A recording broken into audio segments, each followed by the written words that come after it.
धूल से अटी पगडंडी पर एक पुरानी बैलगाड़ी धीरे धीरे चल रही थी। लकड़ी की चरमराहट और बैलों की घंटियों की टुन-टुन हवा में मिल रही थी। गाड़ी पर बैठे थे रामू और उसकी बीवी कोमती।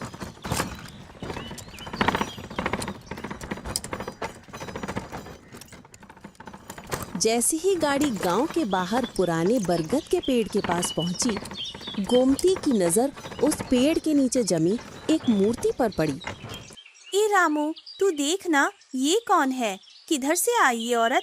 ऐसे अकेली खड़ी है रास्ते पर। अरे ओ गोमती कोई देवी देवता लग रहे हैं। गांव के छोरे कह रहे थे पंडित ने कल ही पूजा कराई है। देवी हो या कोई और, पर देख उसकी आंखें, जैसे सचमुच की कोई औरत खड़ी हो। लग रहा है किसी ने उसका आंसू को गिरने से रोका हो।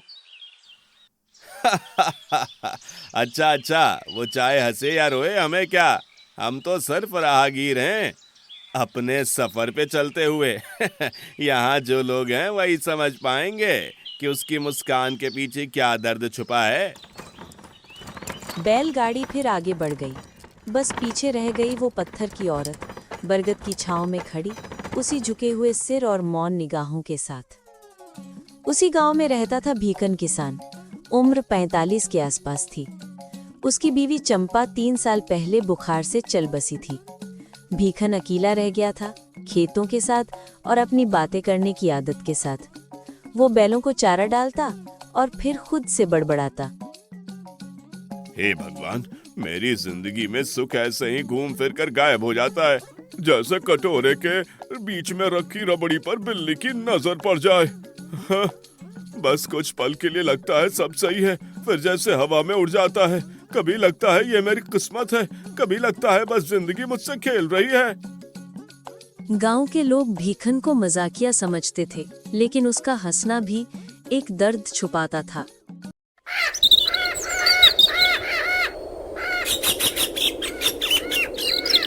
अगली सुबह गांव के 2 लोग आपस में बात कर रहे थे। सुनो ना, कल रात फिर से माई रोई थी।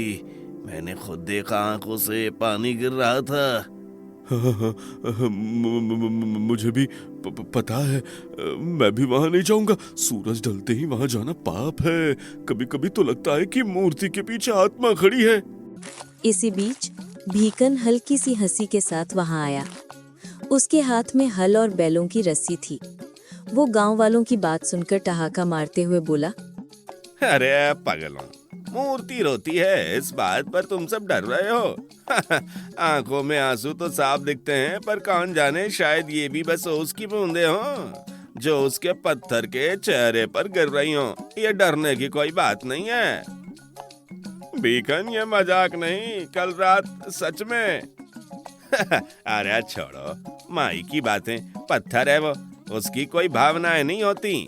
अगर वह रोए भी तो समझ लेना वो सब नाटक है। जितना उस पर ध्यान दोगे उतना ही डरते जाओगे तुम सब। भीकन की बात सुनकर दोनों सन रह गए। भीकन हल और बैल लेकर मुस्कुराता हुआ बरगद के पास चला गया, जैसे कि वो डर का नाम तक नहीं जानता हो। वो कुछ पल उस मूर्ति को देखता रहा, फिर सिर हिलाकर चुपचाप अपने घर लौट आया।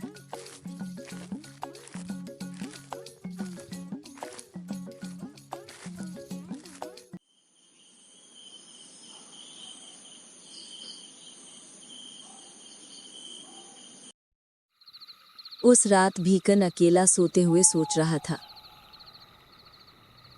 अजीब बात है, लोग कहते हैं माँ ही रोती है। क्या सच में वो रोती है? ये बस गांव वालों की कहानियों का किस्सा है। हाँ, कभी कभी लगता है उस पत्थर के चेहरे में कुछ राज छुपा है। कहाँ तक सच है कौन जाने।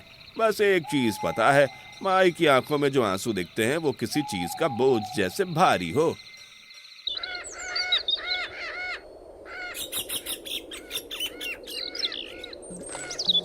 अगली सुबह भीकन फिर से अपना हल और बैल लेकर खेतों की ओर बढ़ रहा था।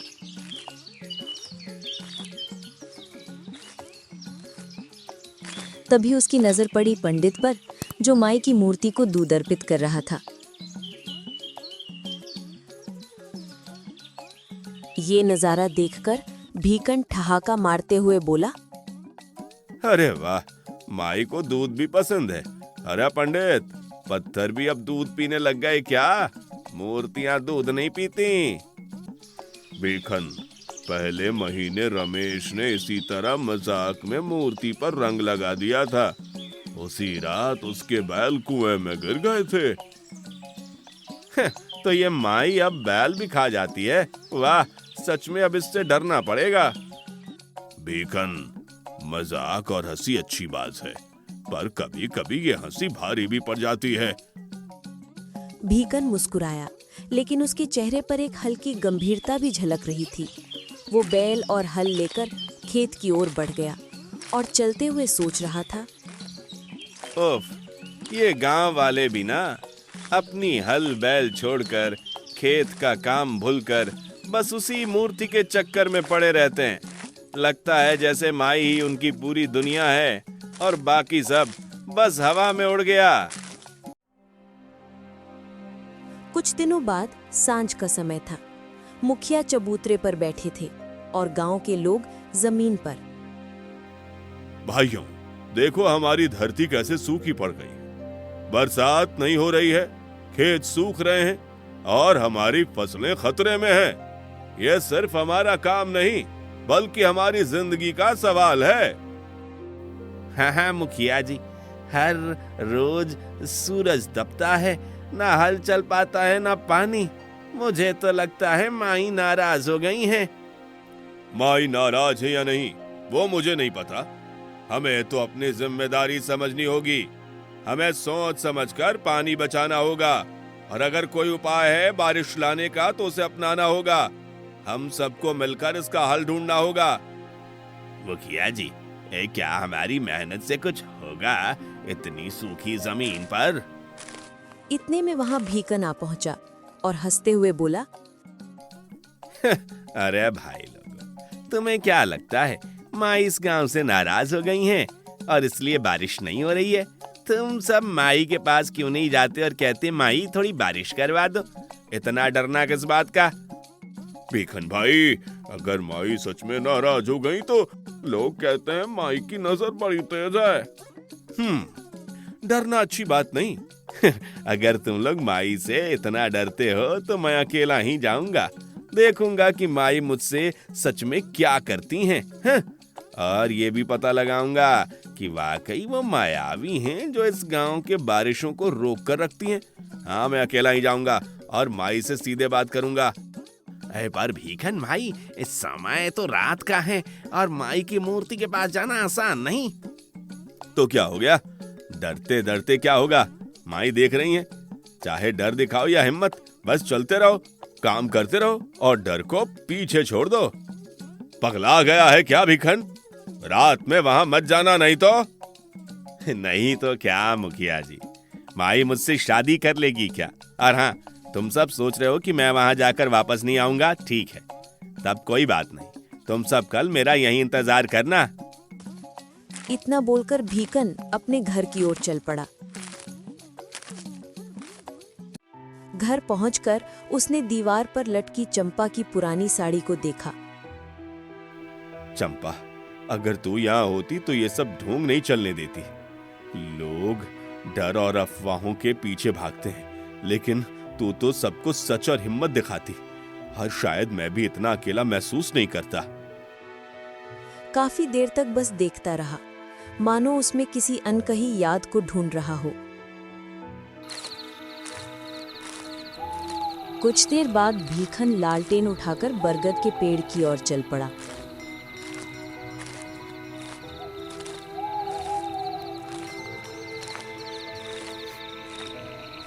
पेड़ की विशाल परछाई जमीन पर फैल रही थी, जैसे कोई बड़ा हाथ फैलाकर खड़ा हो। अचानक हवा ठंडी और भारी हो गई। झींगुरों की आवाजें अचानक बंद हो गई और आसपास की हर चीज जैसे थम गई हो। माई, ओ माई, मेरी आवाज सुन रही हो?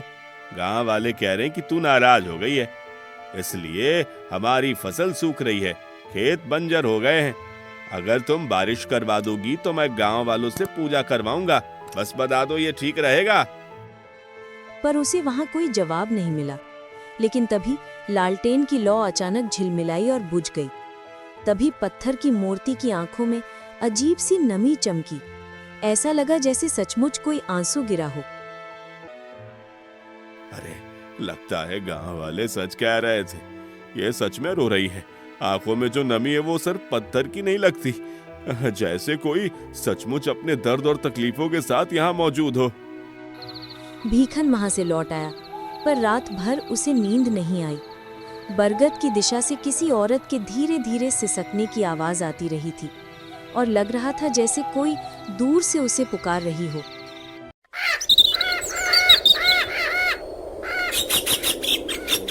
अगली सुबह गांव की चौपाल पर लोग इकट्ठे थे। भीखन भी वहां खड़ा था, पर चेहरा गंभीर, मन बेचैन और आंखों में रात भर की डरावनी छाया झलक रही थी। भीखन, सुना है तू रात के समय माई के पास गया था, सच है? हाँ मुखिया जी, गया था। बरगद के नीचे जहाँ मूर्ति है। पहले तो सब ठीक लग रहा था, फिर देखा मूर्ति की आंखों से पानी टपक रहा था, जैसे कोई रो रहा हो। क्या बोलता है तू? आंखों से पानी? तो फिर तू मानता है ना माई जिंदा है? रामू की बात सुनकर भीखन थोड़ा चुप रहा, फिर धीमी आवाज में बोला, जिंदा है या नहीं ये तो मैं नहीं मानता और न जानता, लेकिन जो देखा वो सपना नहीं था, आंखों के सामने था सब। फिर तू डर नहीं गया? डर तो लगा, पर उससे ज्यादा मुझे हैरानी हुई। लगा जैसे वो पत्थर नहीं, कोई सचमुच देख रहा हो और मुझे कुछ कहना चाहता हो, बस आवाज नहीं निकल रही है। भीखन की बात सुनकर वहां सन्नाटा छा गया। सबकी नजरें फिर से भीखन पर टिक गई, पर इस बार किसी ने कुछ नहीं कहा। भीखन भी वहां से अपने खेत की ओर चल पड़ा, पर उसे दिन भर खेत में काम करते हुए भी वही बात बार बार याद आ रही थी। उस रात भीखन सोया, पर सपने में वही माई आई।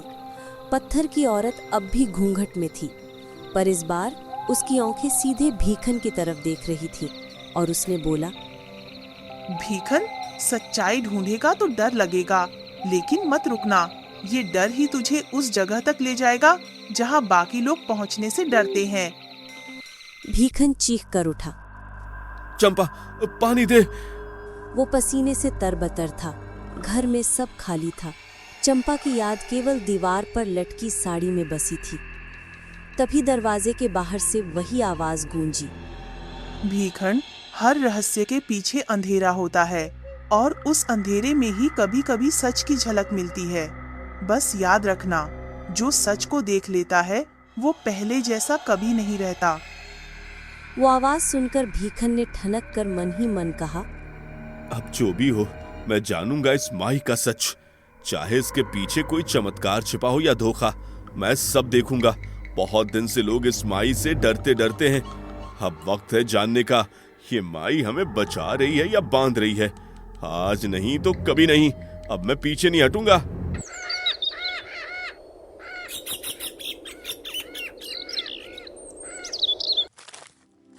अगले दिन भीखन जब खेत में हल चला रहा था, हल्के फाल के साथ कुछ सख्त टकराया। अरे बाप रे, ये क्या हो गया? मेरा हल अचानक क्यों रुक गया? अभी तो सब ठीक चल रहा था। वो झुककर देखा, मिट्टी के नीचे एक पुरानी चूड़ी दबी हुई थी। उस पर हल्की लाल मिट्टी जमी थी, जैसे खून का निशान पुराना होकर जम गया हो। ये तो औरत की चूड़ी लगती है, टूटी हुई भी है। यहाँ कैसे आई? क्या अजीब है, जैसे किसी ने यहीं छोड़ा नहीं, बल्कि ये खुद रेंग कर आई हो। वो चूड़ी जेब में रखकर घर आया। उसने उस चूड़ी को सिरहाने के नीचे रख दिया और रात को जब वो सोने को हुआ तो किसी ने दरवाजे पर दस्तक दी। कौन है? कोई जवाब नहीं आया। इससे भीखन और ज्यादा घबरा गया और फिर वहीं बैठे बैठे बोला, कौन है? बाहर कौन है? इस तरह मेरा दरवाजा कौन पीट रहा है भाई? इस बार एक प्यारी सी आवाज भीखन को सुनाई दी, जो एक लड़की की लग रही थी। भीखन, वह चूड़ी मेरी थी। क्योंकि सच्चाई अब भी दबी है। वो आवाज सुनते ही भीकन का गला सूख गया। उसने लालटेन उठाई, दरवाजा खोला, पर बाहर कोई नहीं था, सिर्फ मिट्टी पर ताजे पैर के निशान, वो भी किसी औरत के।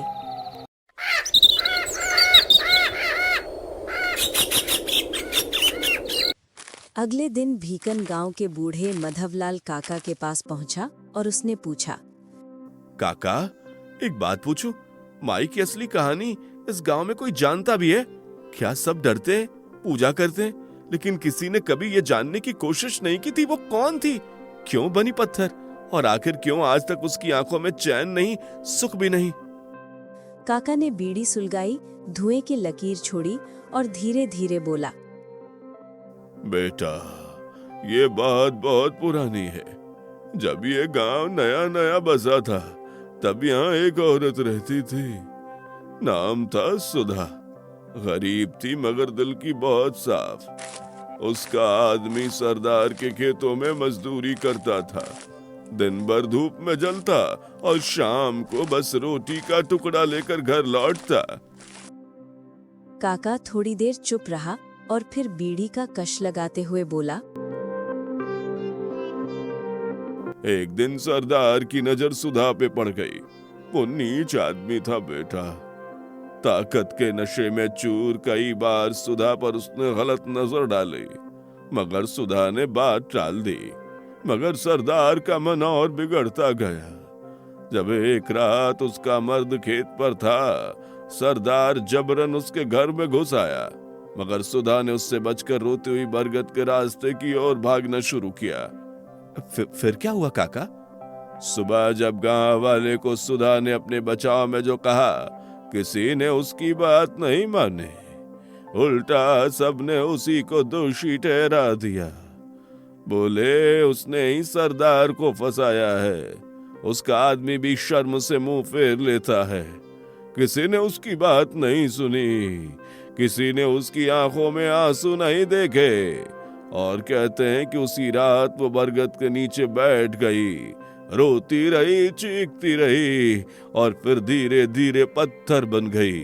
लोगों ने कहा भगवान ने उसे श्राप दिया है, पर मेरा मानना है बेटा, वो खुद ही पत्थर बन गई ताकि अब किसी को जवाब न देना पड़े। तब से लोग उसे माई कहते हैं और तब से पूजा भी करते हैं और डरते भी हैं। तो ये माई यानी सुधा बेगुनाह थी? मुझे तो यही लगता है कि वो बेगुनाह थी, पर असली दर्द कोई नहीं जानता। भीकन अब दिन रात उसी बारे में सोचने लगा। अगर माई बेगुनाह थी तो उसके पत्थर बनने की कुछ तो वजह होगी, कुछ तो राज है।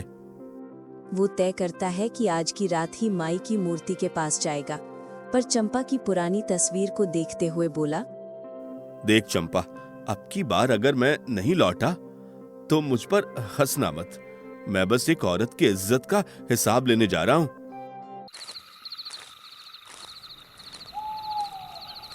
उस रात हवा में अजीब सा सन्नाटा पसरा हुआ था। बरगद के पत्ते हिल भी नहीं रहे थे, पर किसी अदृश्य हलचल का एहसास हो रहा था। भीखन लाल लालटेन लेकर बरगद के पास पहुंचा। रात की खामोशी में सिर्फ उसकी सांसें और हल्की झपकियां सुनाई दे रही थी। माई, अगर तुम सुन सकती है तो बता, तेरा दर्द क्या है? एक पल को सब शांत रहा, फिर मूर्ति की आंखों से एक बूंद गिरी, जैसे सदियों की पीड़ा उसमें समाई हो। हे भगवान, ये तो सच में रोती है। उसी वक्त पीछे से एक आवाज आई, भीखन भाग यहाँ से, ये मूर्ति नहीं श्राप है। जिसने भी इससे सवाल किया वो चैन से नहीं सोया। अब मैं कहीं भागने वाला नहीं हूँ। आज मैं यहीं से सच जान कर लौटूंगा। तभी जमीन हिली। बरगद की जड़ों से हल्की हल्की आवाजें आने लगी, जैसे कोई फुसफुसा रहा हो। भीकन के पैर कांप गए, पर वो रुका नहीं। माई, अगर तू निर्दोष थी तो तेरे आंसू अब भी क्यों बहते हैं? बता, मैं यहाँ तुम्हारी मदद करने आया हूँ। बरगद की शाखाएं हिलने लगी, हवा तेज हुई, लालटेन बुझ गई। अंधेरे में धीरे धीरे एक स्त्री का चेहरा उभर आया, वही माई, पर जीवित। क्योंकि सच्चाई अब भी दबी है। भीखन, माई की आवाज सुनते ही पंडित अपनी जान बचाकर वहां से भाग खड़ा हुआ। क्या क्या है तुम्हारी सच्चाई माई? हर कोई बस डरता है, पर कोई ये जानता नहीं कि तुम्हारे पत्थर के पीछे क्या राज छुपा है। आज मैं तेरी सच्चाई जानकर रहूंगा और मैं इस पूरे गांव के सामने लाऊंगा इसे। अब बहुत डर गया और अंधविश्वास बहुत फैला। सच सामने आएगा, चाहे वो कितना भी भयानक क्यों ना हो। नहीं भीखन, बस कुछ दिन और रुक जाओ, मैं तुम्हें अपनी सारी सच्चाई बता दूं।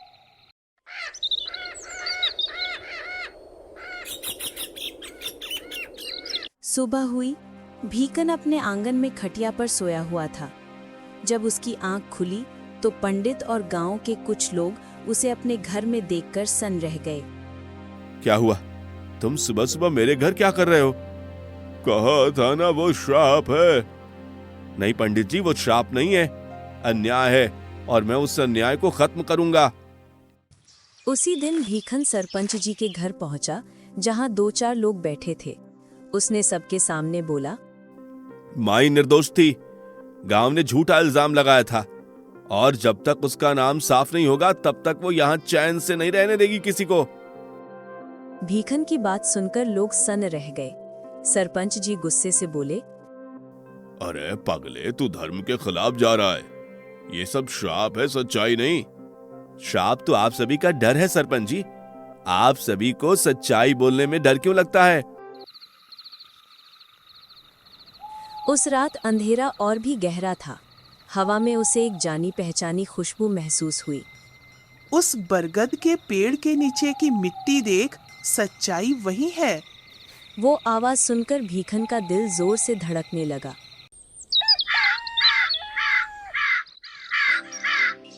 अगले दिन भीखन ने फावड़ा उठाया। गांव वाले आए और रोकने की कोशिश करने लगे, लेकिन उसकी जिद किसी आंधी से कम न थी। जमीन से धीरे धीरे एक पुराना कंगन निकला। उसके पास कुछ हड्डियां भी दिखीं। गांव वाले डर कर पीछे हट गए। भीखन, तू ये सब अच्छा नहीं कर रहा। ये सब अपशकुन है। ये कोई अपशकुन नहीं है पंडित। किसी की लाश है, किसी की सच्चाई है। भीखन जमीन पर बैठ गया, आंखों में आंसू लिए। हाथ में कंगन और हड्डियां थामे उसने धीरे कहा, माई, तेरा सच अब दुनिया के सामने आएगा। इसके लिए मुझे कुछ भी करना पड़े, चाहे कितना ही कड़वा हो सच। मैं सच्चाई उजागर करूंगा। उस रात भीखन ने फिर से सपना देखा। बरगद के नीचे वही औरत खड़ी थी, सफेद साड़ी में, चेहरा शांत और आत्मा जैसी चमक लिए। भीखन, तूने वो किया जो कोई नहीं कर सका। लगता है अब मेरी आत्मा को शांति मिलेगी, लेकिन सच्चाई अधूरी है। क्या अधूरी है माई? जिसने मुझे दोषी ठहराया था वो आज भी उसी घर की दीवारों में जिंदा है। भीखन का शरीर सिहर गया। वो समझ गया अब उसे सरदार के वंशजों के घर की ओर कदम बढ़ाने होंगे।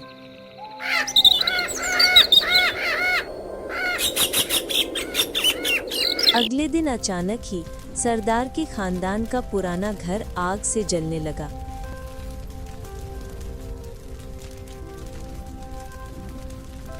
गांव वाले डर और आश्चर्य से इकट्ठा हो गए। लगता है माई ने आखिरकार अपना बदला लेना शुरू कर दिया। सालों से जो डर था, जो इंतजार, जो रहस्य छिपा था, वो धीरे धीरे खुलने लगा है। लगता है पूरे गांव माई के क्रोध में जल उठेगा। अगर यह क्रोध और बढ़ा तो हमारी फसलें, हमारा घर सब बर्बाद हो सकते हैं। भीखन, अब तू ही है जो इस गांव को इस तबाही से बचा सकता है। कुछ तो कर, अब देर मत कर। उठ, कोई रास्ता निकाल। माई से सामना कर या हमें सच बता दे कि असल में क्या चल रहा है। ज्यादा कुछ नहीं पंडित जी। यह आग तभी थमेगी जब मालिक के वंशज अपनी गलती को स्वीकार करेंगे। नहीं तो इस क्रोध और अग्नि से पूरे गांव का कोई नहीं बचेगा। यही सच है और अब सबकी नजरें उसी पर टिकी है। भीखन सरदार के पोते रतन सिंह के पास पहुंचा। रतन सिंह अपने जलते हुए घर के सामने खड़ा था, आंसू बहा रहा था और हाथ से राख में फंसी चीजों को पकड़ते हुए बेसुध सा नजर आ रहा था। रतन सिंह, जो तेरे दादा ने किया उसका हिसाब माई के आंसू हर अमावस्या को चुका रहे हैं। अब वक्त है कि तू अपने दादा की हुई गलती स्वीकार कर और माफी मांग। तू पागल है भीखन, ये सब ढोंग है। माफी मांग कर तू पूरे गांव को इस विनाश से बचा सकता है। और हाँ, अब बस तू ही है जो सबको सुरक्षित रख सकता है, और जितनी देर करेगा उतना बड़ा खतरा बढ़ेगा। मूर्ति, माई, वो आंसू, ये सब कहानी है और डर के लिए बनाया गया है। मैं इस पर विश्वास नहीं कर सकता। ढोंग नहीं है, ये सच है। और अगर तूने अपने दादा की हुई गलती नहीं मानी तो तेरे घर में जो हुआ वही शायद किसी और के घर पर भी होगा, और फिर तुम्हारे परिवार पर भी असर पड़ेगा। समझ ले, ये सब सिर्फ कहानी नहीं रही, ये हमारी जान माल की बात है। तभी अचानक आग और भड़क उठी और वही घूंघट वाली औरत की छाया आग में उभरी। ये देखकर रतन सिंह डर से चीख उठा। माई, मुझे माफ कर दो। जो कुछ भी मेरे दादा ने तुमसे किया उसकी सजा मुझे और मेरे इस गांव वालों को मत देना। हाँ, उन्होंने तुमसे अन्याय किया था, लेकिन हमने तो कुछ नहीं किया था ना। हम अपने हिस्से की गलती मान रहे हैं, कृपया हमें माफ कर दो। जैसे ही रतन सिंह ने अपनी माफी व्यक्त की, अचानक आसमान में बिजली चमकी और जोर जोर से बारिश होने लगी। बारिश की हर बूंद जैसे माई की स्वीकृति और करुणा का संदेश दे रही हो। भीखन और गांव वाले हैरान और आश्चर्यचकित खड़े थे, मानो माई खुद पूरे गांव की गलती को माफ कर रही हो।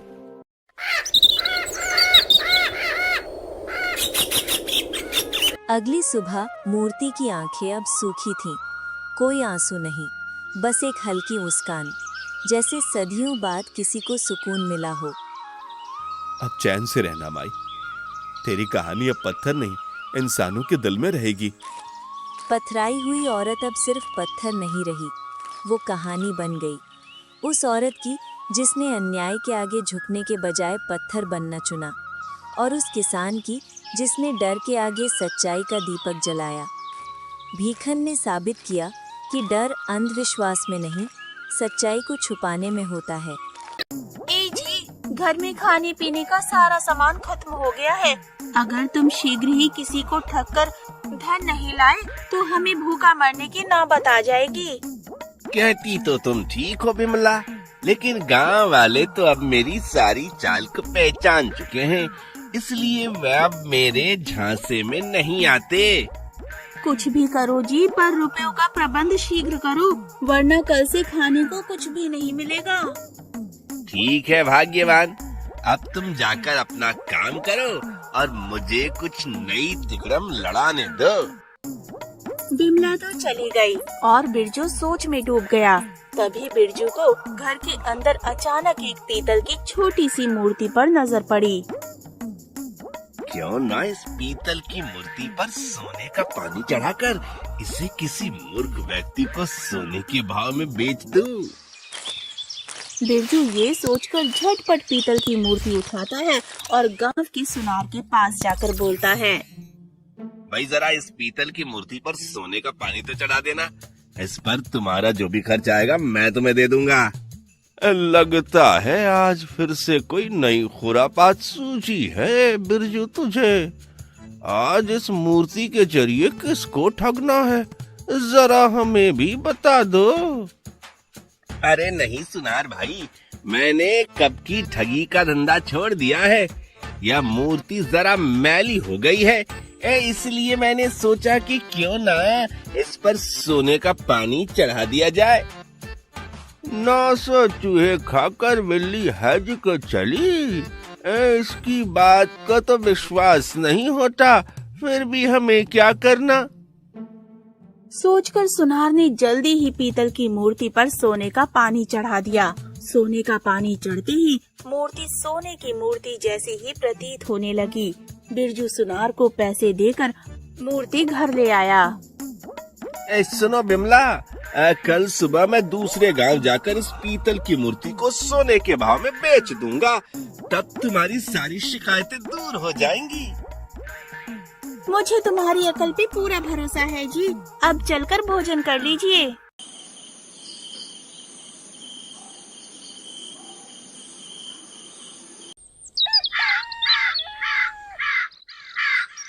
अगली सुबह वो मूर्ति को लेकर घर से निकल पड़ा। चलते चलते वो पास ही के गांव में जा पहुंचा। बिरजू एक आदमी को अपनी तरफ आते देखकर,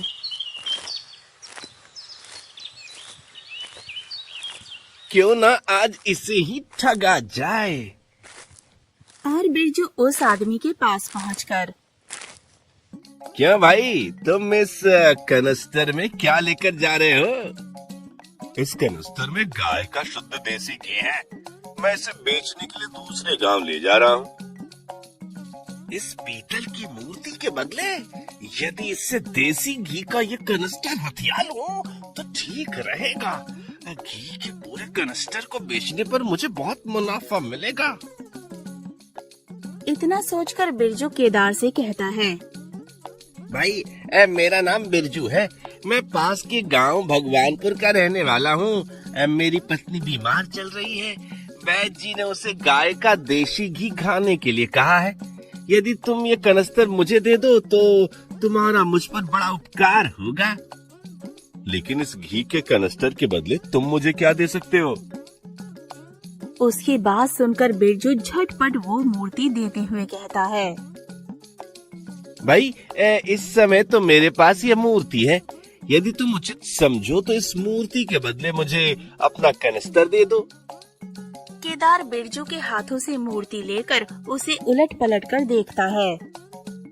ये आदमी तो मुझे मूर्ख लगता है।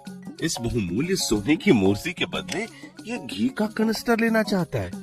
मुझे ये कनस्तर दे देना चाहिए। यह तो काफी मुनाफे का सौदा है। केदार सोचकर कहता है, ठीक है, कनस्टर की वजह से तुम्हारी पत्नी की बीमारी ठीक हो सकती है तो तुम ये कनस्टर ले सकते हो। बदले में तुम मुझे अपनी मूर्ति दे दो। मैं तुम्हारा किस तरह शुक्रिया अदा करूं? तुम तो बहुत भले आदमी हो। भाई, जाते जाते यह तो बताते जाओ, तुम कौन से गांव के रहने वाले हो और तुम्हारा नाम क्या है? मेरा नाम केदार है और मैं रामपुर गांव का रहने वाला हूँ। तुम्हारा गांव तो हमारे गांव के पास ही है। भाई, तुमने विपत्ति में मेरा साथ दिया है। भगवान तुम्हें इसका फल अवश्य ही देगा। आप जैसे सज्जन लोगों की मदद करके मुझे खुशी मिलती है। अच्छा, अब मैं चलता हूँ। कहकर केदार वहाँ से चला गया और बिरजू भी वहाँ से प्रसन्न मन कनस्तर उठाकर अपने गांव को लौट पड़ा। इधर जब केदार अपने घर पहुंचकर, देखो रजनी, आज मैं तुम्हारे लिए सोने की मूर्ति ले आया हूँ। आहा, लेकिन ये तुम्हें कहाँ से मिली और कैसे? ये सब उसी कनस्टर की करामात है भाग्यवान। मैं उसी घी की कनस्टर के बदले ये मूर्ति लेकर आया। स्वामी, लगता है आज आपने अपने जाल में बहुत बड़ी मछली को फंसाया था। तुम ठीक कहती हो रजनी। जब वो आदमी अपने घर जाकर घी का कनस्टर खोलकर देखेगा तो अपना माथा पीट लेगा। हाँ स्वामी, आपने पूरे कनस्तर में तो गोबर भरा था और उस पर थोड़े से घी की परत जमा दी थी। जब वो आदमी घी के बदले कनस्तर में गोबर भरा देखेगा तो सचमुच अपना माथा पीट लेगा। अरे भाग्यवान, गांव के लोग मुझे यूं ही ठग नहीं कहते। कुछ तो बात होगी ना मुझ में। फिर कुछ सोचकर केदार अपनी पत्नी से बोला, रजनी, मैं बहुत दिनों से सोच रहा था कि तुम्हारे लिए सोने के गहने बनवाऊं। आज वो शुभ घड़ी आ गई है। जाओ, ये मूर्ति गांव के सुनार के पास लेकर जाकर अपने लिए सोने के जेवर बनवा लो। ओ स्वामी, तुम कितने अच्छे हो। मैं अभी सुनार के पास जाती हूँ, वहाँ से आकर तुम्हारे लिए हलवा बनाऊंगी। रजनी वो मूर्ति लेती है और सुनार की दुकान की ओर चल देती है। सुनार की दुकान पर पहुंचकर, सुनार भैया, इस सोने की मूर्ति के बदले मुझे सोने के गहने बना दो। है? इस सोने की मूर्ति जरा देखो तो। मूर्ति देखकर सुनार रजनी से बोला, भाऊजी, लगता है केदार ने आज लंबा हाथ मारा है।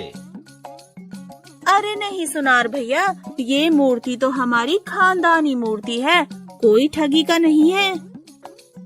ठीक है भाऊजी, तुम कहती हो तो तुम्हारी बात का विश्वास कर लेता हूँ, वरना मैं केदार की नस नस से वाकिफ हूँ। जरा बैठो, मूर्ति की परख कर लूं। कुछ देर बाद मूर्ति की परख करते ही बाबूजी, इस पीतल की मूर्ति में सोने की पानी चढ़ाकर मुझे मूर्ख बनाने आई हो? क्या? ये तुम क्या कह रहे हो सुनार भैया? मैं ठीक कह रहा हूँ भाऊजी। इस मूर्ति पर केवल सोने का पानी चढ़ा हुआ है। लगता है केदार ठग को आज कोई दूसरा बड़ा ठग मिल गया। शायद तुम ठीक कह रहे हो सुनार भैया। लाओ मूर्ति मुझे दे दो। सुनार से मूर्ति लेकर रजनी अपने घर की ओर चल पड़ी। आज का अपमान मैं कभी नहीं भूलूंगी। अपने पति की वजह से ही आज मुझे उस सुनार के सामने अपमानित होना पड़ा है। अपने पति को मन ही मन कोसती रजनी अपने घर पहुंची और एक छड़ी लेकर अपने पति की पिटाई करने लगी। मार डाला रे, मार डाला। ओ रजनी, पर तुम मुझे क्यों मार रही हो? तुम्हें यही सजा मिलनी चाहिए। मजाक करने के लिए तुम्हें क्या मैं ही मिली थी, जो पीतल की मूर्ति को सोने की कहकर मुझे पकड़ा दिया। क्या क्या कह रही हो तुम? मैं ठीक कह रही हूँ। सुनार ने कहा है कि मूर्ति पर केवल सोने का पानी चढ़ा हुआ है, बाकी सारी मूर्ति पीतल की है। ओह, तो वो धूर्त मुझे चकमा दे गया। जरूर वो कोई ठग ही रहा होगा, जिसकी वजह से आज मुझे पत्नी के हाथों पिटना पड़ा। मैं अभी उसके गांव जाकर उसकी खबर लेता हूँ। और केदार उसी समय बिरजू के घर की ओर चल पड़ा। उधर घी का कनस्तर सिर पर रखे बिरजू अपने घर पहुंचा। अरे ये बिमला, जल्दी से चूल्हा जलाओ, हमारे लिए खाना बनाओ। क्यों जी, ऐसा कौन सा खजाना हाथ लग गया जो धन्ना सेठ की तरह हुक्म चला रहे हो? बिमला, मेरे सर पर जो कनस्तर देख रही है, उसी के अंदर कुरू का खजाना है। जल्दी से इसे मेरे सिर से उतारो। लेकिन इस कनस्तर में है क्या? इस कनस्तर में गाय का शुद्ध देसी घी है। इसे बेचकर मैं काफी रुपया बना लूंगा। बिमला कनस्तर को उठाकर रसोई घर में ले गई और झटपट बढ़िया खाना बनाया और बिरजू के आगे परोसा। अरे मूर्ख, तूने सब्जी में तो बिल्कुल भी घी नहीं डाला। अरे जरा घी तो डाल। बिमला ने कनस्तर में से 1 चम्मच घी निकालकर सब्जी की कटोरी में डाल दिया। ये देखकर बिरजू गुस्सा हो उठा। पूरा कनस्तर घी का भरा रखा है, फिर भी कंजूसी कर रही है। अरे भाग्यवान, कम से कम 4-5 चम्मच घी तो डाल ही दे। बिमला ने बिरजू के कहे अनुसार 4 चम्मच घी डाल दिया, लेकिन जब बिरजू ने सब्जी में डुबोकर रोटी खाई तो दूसरे ही पल मुंह का कोर थूक दिया। आथू! अब क्या हुआ? ये घी है या गोबर? मेरा सारा मुंह खराब हो गया। बिरजू ने जब उस कनस्तर की जांच की तो अरे इसमें तो घी की जगह गोबर भरा हुआ है। अब मैं समझा कि केदार इतनी जल्दी मूर्ति लेने के लिए तैयार क्यों हो गया। बिमला पति की हंसी उड़ाते हुए बोली, क्यों जी, सब्जी में और कितनी चम्मच घी डालूं? क्यों मेरे घाव पर नमक छीट रही है बिमला? एक तो वो धूर्त केदार ने मुझे ठग लिया, ऊपर से तुम मेरी हंसी उड़ा रही हो। इधर केदार गुस्से में बिरजू के घर के पास पहुंचकर सोचता है, भला मैं क्यों बिरजू को मरने जा रहा हूँ? अगर उसने मेरे साथ धोखा किया तो मैंने भी तो घी के बदले गोबर का कनस्तर दिया है। मुझे उससे उलझने का कोई अधिकार नहीं। पर अब जब मैं उसके घर तक आ ही पहुँचा हूँ तो मुझे उसके घर जाकर अवश्य मिलना चाहिए। केदार को अपने घर की तरफ आते देखकर बिरजू बिमला से बोला, अरे बिमला, ये तो वही ठग है जिसने मुझे घी के बदले गोबर का कनस्तर दिया था। लेकिन वो इधर क्यों आ रहा है? पास आने दो, फिर पूछते हैं। जब केदार बिरजू व बिमला के पास पहुंचा, अरे केदार भाई, तुम इधर कहाँ? भैया, तुमने कल जो सोने की मूर्ति दी थी, उसी के लिए तुम्हें धन्यवाद देने तथा तुम्हारी पत्नी की तबीयत के बारे में पूछने आया हूँ। सच में इतनी शुद्ध सोने की मूर्ति मैंने पहले कभी नहीं देखी थी। ये तो फिर मुझे मूर्ख बनाने आया है। बिरजू सोच ही रहा था कि केदार बोल पड़ा। तुम किस सोच में डूब गए भाई? तुमने बताया नहीं तुम्हारी पत्नी की तबीयत कैसी है? अरे भाई, तुम्हारी कृपा से अब मेरी पत्नी की तबीयत बिल्कुल ठीक है। तुम्हारा घी इतना अच्छा था कि उसे एक बार के खाने से ही भली चंगी हो गई। कमबख्त फिर मुझे मूर्ख बना रहा है। केदार मन ही मन बोल रहा था, लेकिन प्रकट में केदार बोला। भगवान का लाख लाख शुक्र है भौजी ठीक हो गई। अच्छा भाई, अब मैं चलता हूँ। अरे ऐसे कैसे हो सकता है? आज मैं तुम्हें नहीं जाने दूंगा। आज तुम्हें मेरे यहाँ ही रहना होगा। कम से कम मुझे एक बार तो मेहमान नवाजी का मौका दो। ठीक है भाई, अगर तुम जिद कर ही रहे हो तो मैं आज यहीं पे रुक जाता हूँ। तब बिरजू अपनी पत्नी से बोला।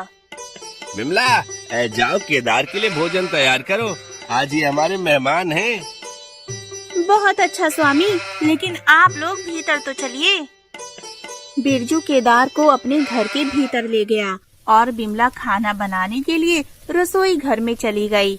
बिमला ने झटपट खाना बनाया और दोनों के आगे परोसा। अरे बिमला, तूने मेहमान की सब्जियों में देसी घी डाला या नहीं? जी जी, वो अरे बिमला, घर पे घी का पूरा कनस्तर बड़ा पड़ा है और तूने मेहमान की सब्जियों में घी नहीं डाला। जा जल्दी से घी लेके आ। जी अभी लाई। बिरजू और बिमला की बात सुनकर केदार सोचने लगा। मारे गए, अब वो गोबर वाला घी मुझे ही खाना पड़ेगा। अगर खाने को मना कर दूं तो मुसीबत, खाता हूँ तो मुसीबत। बिमला ने मुस्कुराते हुए सब्जियों में घी डाल दिया। बेचारे केदार को चुपचाप गोबर वाला घी ही खाना पड़ा। बिरजू हंसते हुए मन में सोच रहा था। ये हुई ना बात, कमबख्त मुझे गोबर वाला घी खिलाना चाहता था, अब खुद को खाना पड़ रहा है। खाना खाते हुए केदार भी सोच रहा था। लगता है ये थाली चांदी की है। आज रात को इस थाली को ही गायब कर दूंगा, तभी मेरे अपमान का बदला पूरा होगा। केदार ने थाली को घूरते हुए देखा तो बिरजू को उसकी मंशा भांपते देर न लगी। ओह, तो ये चांदी की थाली हथियाने की सोच रहा है, पर मैं भी इसका बाप हूँ। देखता हूँ ये थाली कैसे हड़प करता है।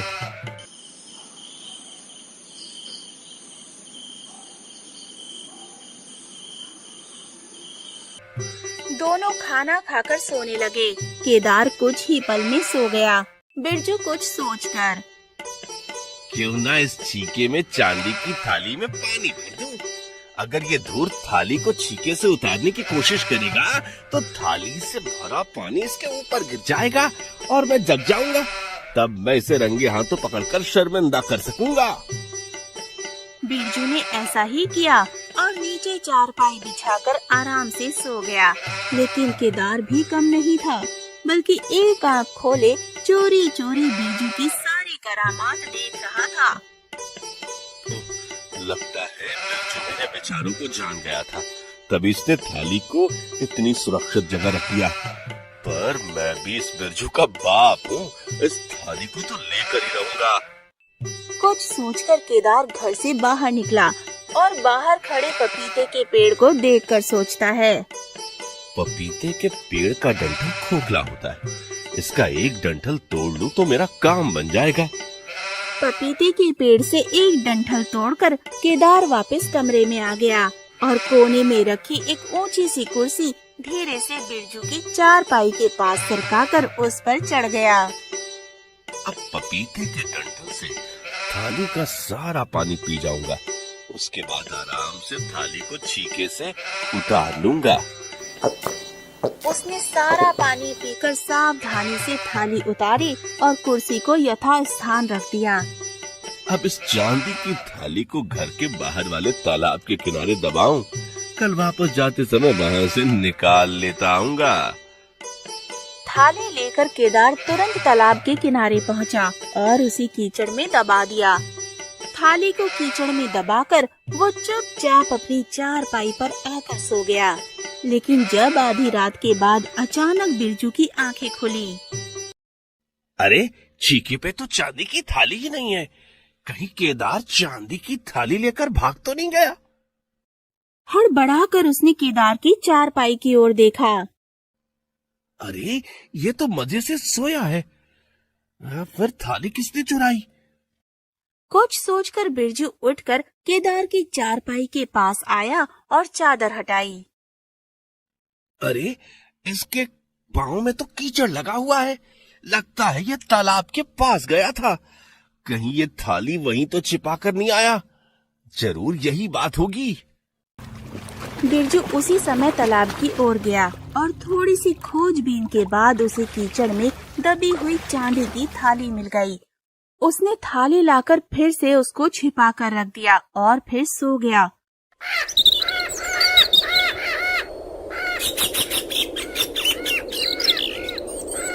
सुबह होने पर जब केदार की आंखें खुली तो अरे ये थाली यहाँ कैसे आ गई? इसका मतलब तो ये हुआ कि बिरजू ने कीचड़ में से ये थाली निकाल ली। तभी बिरजू की आंख खुल गई। केदार को आश्चर्य से थाली की ओर देखते हुए वो मन ही मन मुस्कुरा उठा। फिर उससे बोला, केदार भाई, तुम किस सोच में डूबे हुए हो? कुछ नहीं भाई, सोच रहा था अब मुझे अपने गांव वापस चलना चाहिए।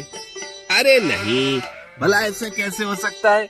सुबह सुबह मैं आपको भूखा भेज सकता हूँ, खाना खा कर जाना। ठीक है भाई, जैसा तुम उचित समझो। और फिर दोबारा केदार को गोबर मिला हुआ गाय का शुद्ध घी खिलाया गया। इन लोगों ने तो गोबर खिला खिला कर मेरा जायका ही भ्रष्ट कर दिया है। कोई बात नहीं, समय आने पर इसका बदला बिरजू से अवश्य लूंगा। खाते हुए केदार सोच रहा था। खाना खाकर जब केदार ने बिरजू से जाने की आज्ञा मांगी। भाई, आतिथ्य में कुछ कमी रह गई हो तो क्षमा कर देना। रूखी सूखी जैसी भी मुझसे बना तुम्हें खिला दी। नहीं भाई नहीं, ऐसी बात न कहो। तुम्हारा आतिथ्य देखकर तो मेरा मन प्रसन्न हो गया। कभी मौका मिले तो तुम भी मेरे घर अवश्य आना। केदार की बात सुनकर बिरजू झट से बोल पड़ा। अरे नेक काम में देरी क्यों भाई? मैं कल सुबह ही तुम्हारे घर आकर तुम्हारा आतिथ्य स्वीकार करता हूँ। अवश्य अवश्य। ऊपर से तो केदार कुछ न बोला, पर मन ही मन बिरजू को कोसने लगा। कमबख्त से कहना ही गुनाह हुआ, या तो कहते ही तैयार हो गया। खैर कोई बात नहीं बच्चों, जरा घर पर तो आओ। तुझे ऐसा सबक सिखाऊंगा कि जिंदगी भर याद रहेगा तुझे। सोचते हुए केदार अपने घर पहुंचा तो उसकी पत्नी उससे बोली, क्यों जी, कर आए बिरजू की ऐसी तैसी? अरे कहाँ, वो तो बहुत ही चालाक है। कल वो हमारे घर भी आ रहा है। फिर केदार ने अपनी पत्नी को सारी बातें बता दी। सब कुछ सुनकर रजनी चिंतित हो उठी। अब क्या होगा जी? वो दुष्ट तो हमारे घर आ रहा है, कैसे निपटेंगे उससे? घबराने की कोई बात नहीं है रजनी। मैं कुछ न कुछ उपाय सोचता हूँ जिससे उससे मजा चखाया जा सके। केदार सोचने लगा। अंत में उसने बिरजू से छुटकारा पाने की एक युक्ति खोजी निकाली। सुनो रजनी, मैं कल बिरजू के आने से पहले ही घर से निकल जाऊंगा और ठीक खाने के समय ही घर वापस आऊंगा। जब वो आए तो उससे कहना कि हमने खाना खा लिया है। अगर वो कहे कि तुम मेरे लिए दोबारा खाना बना दो तो तुम कहना कि मैं अपने पति की आज्ञा के बगैर कुछ नहीं कर सकती। उससे शराफत से पेश आना, पर खाने को कुछ ना देना। क्या योजना बनाई है? मान गई आपके दिमाग को।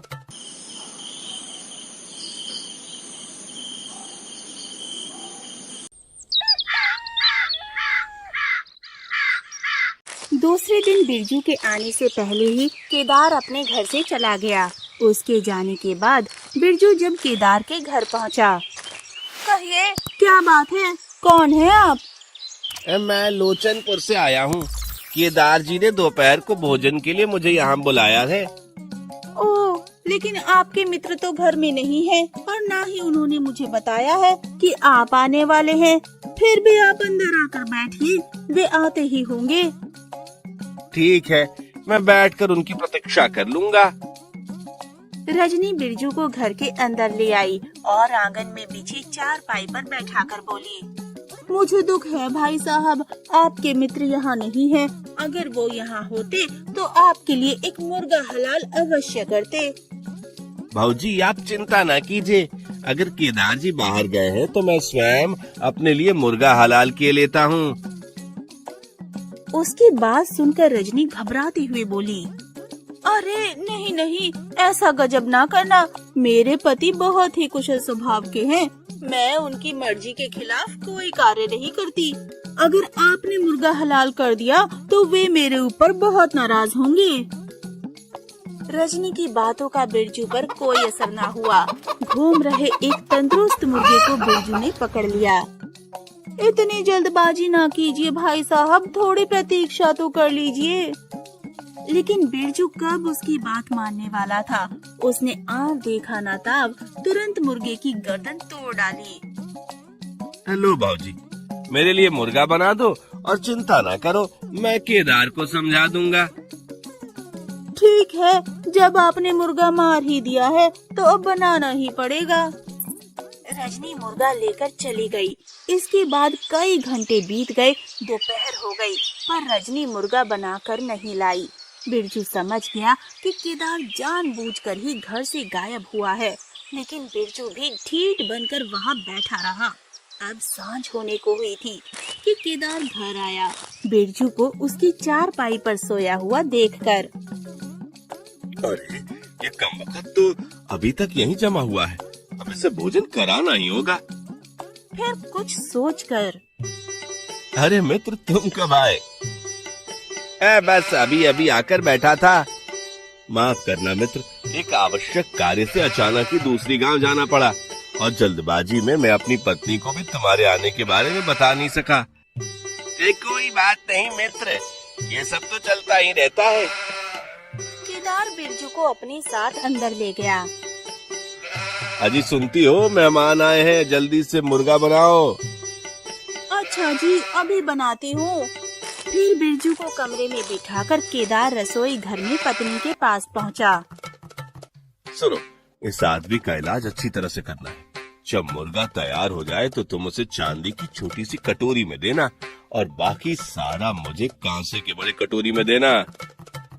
ठीक है, मैं समझ गई। खाना तैयार होने पर रजनी ने उसी तरह दोनों को खाना परोस दिया। बिरजू को खाना देखकर समझ आ गया था कि उसे किस तरह मूर्ख बनाया जा रहा है। कुछ सोचकर बिरजू बोल पड़ा, या कुछ उचित प्रतीत नहीं हो रहा भाई। मेहमान चांदी की कटोरी में खाए और मेजबान खुद कांसे की कटोरी में खाए।